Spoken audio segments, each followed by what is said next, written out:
Shalom teman-teman gereja DMC Bahasa Malaysia, salam berkat di dalam Yesus Kristus. Saya ucapkan selamat bertemu sekali lagi. Semoga saudara semua sehat dan ceria di dalam Tuhan. Hari ini kita masuk ke dalam siri yang baru. Kita akan sama-sama menghayati khotbah Yesus yang paling terkenal, yaitu Sermon on the Mount ataupun khotbah di atas bukit. Tajuk siri baru ini ialah 8 kunci hidup yang diberkati Tuhan.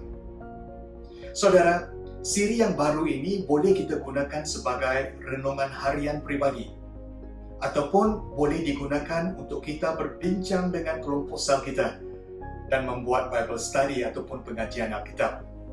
Yesus memulakan khotbah ini dengan menyatakan 8 cara untuk menerima berkat Tuhan ke dalam hidup kita. Sedia untuk hidup dengan penuh berkat, saudara? Yesus mempersiapkan kita 8 syarat untuk kita menerima berkat Tuhan. Di dalam Matius 5, Yesus melihat ramai orang pada ketika itu, lalu dia pun mendaki bukit, lalu duduk. Kemudian datanglah murid-muridnya kepadanya, dan dia mula mengajar, saudara. Inilah yang akan kita hayati di dalam 8 sesi ini, yaitu ajaran Yesus yang mengenai hidup di dalam berkat Tuhan. Kita tahu bahawa mereka semua datang untuk mendengar tentang kerajaan Allah. Dan Yesus berbicara kepada orang ramai pada ketika itu dengan penuh otoriti. Mari kita sama-sama menghayati Mazmur 5 ayat 3. Mazmur 5:3. Diberkatilah mereka yang miskin kerohanian, kerana merekalah yang mempunyai kerajaan syurga. Perkataan berkat di dalam bahasa Yunani ialah happiness ataupun kegembiraan. Tetapi ia bukanlah perkataan yang hanya menyatakan kepuasan dan keseronokan. Ia menyatakan satu perasaan sukacita yang mendalam dan tulen yang boleh kita alami. It is the deepest and purest form of joy one can experience. Saudara, perkataan miskin pula di dalam ayat 3 ini bukanlah tentang keadaan ekonomi kita ataupun nilai fizikal kita, tetapi adalah berkenaan dengan kemiskinan kita dengan aset rohani ataupun spiritual assets kita, saudara. Yesus ada memberikan satu perumpamaan ataupun ibarat di dalam Lukas 18:9-14 yang membandingkan doa orang Farisi dengan seorang pemungut cukai. Dan saudara, pemungut cukai pada ketika itu terkenal dengan penipuan, kan? Dan mereka juga bekerja dengan kerajaan yang korup. Orang Farisi masuk ke dalam bait suci lalu berdoa bahawa dia bukanlah orang yang tamak, bukanlah orang yang menipu. Orang Farisi mengatakan di dalam doanya, dia bukanlah orang yang berzina, bukanlah orang seperti pemungut cukai. Dia berpuasa 2 kali seminggu dan memberikan persepuluhan. Orang Farisi memberikan senarai aset rohaninya kepada Tuhan. Seolah-olah dia menunjukkan kekayaan rohaninya berbanding dengan pemungut cukai. Kita lihat, saudara, berbanding dengan pemungut cukai, dia berdiri jauh di bait suci.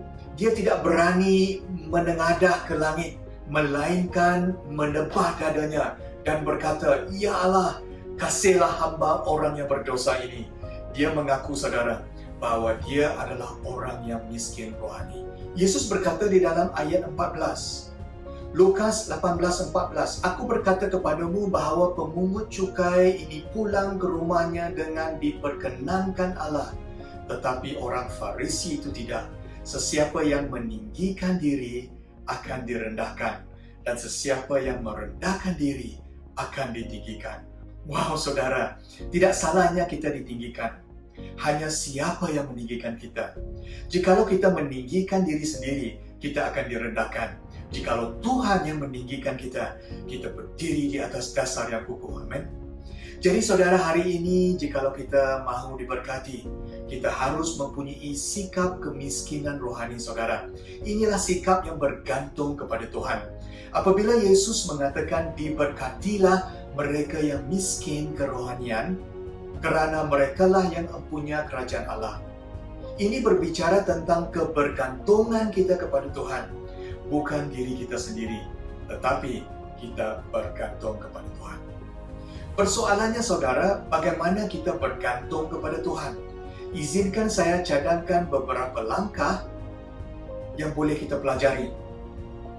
Dan saya menyediakan ayat-ayat di bawah untuk membantu saudara untuk membuat Bible study secara pribadi ataupun Bible study bersama dengan teman-teman saudara di dalam cell group. Yang pertama, kita bergantung kepada hikmat Tuhan, bukan diri kita. Bagaimana kita mencari hikmat Tuhan? Melalui Alkitab saudara. Yang kedua, kita bergantung kepada kekuatan Tuhan, bukan kekuatan kita.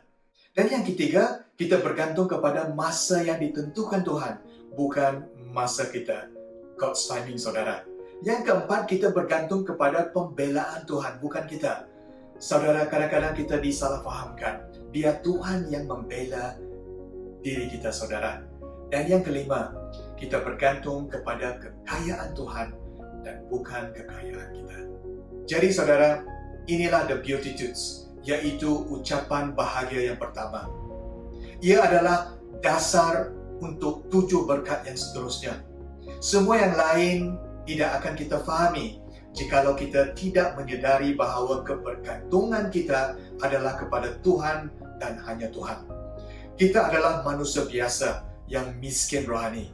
Sumber kekayaan rohani kita adalah Tuhan sendiri.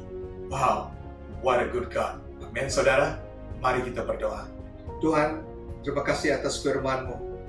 Hari ini kami telah mempelajari Beatitudes yang pertama, yaitu kami diberkati kerana kami miskin kerohanian. Dan dengan itu kami empunya kerajaan syurga. Terima kasih Tuhan. Kami merendahkan diri kami pada hari ini. Kami mengaku bahawa kami adalah orang yang berdosa.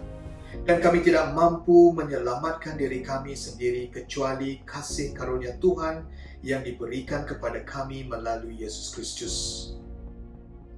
Terima kasih kerana memberkati kami, walaupun kami tidak layak. Ajar dan pimpin kami ke jalan yang benar. Di dalam nama Yesus Kristus kami berdoa. Amin. Terima kasih teman-teman sekalian. Sampai kita bertemu lagi di dalam sesi yang kedua. Tuhan memberkati saudara semua. Shalom.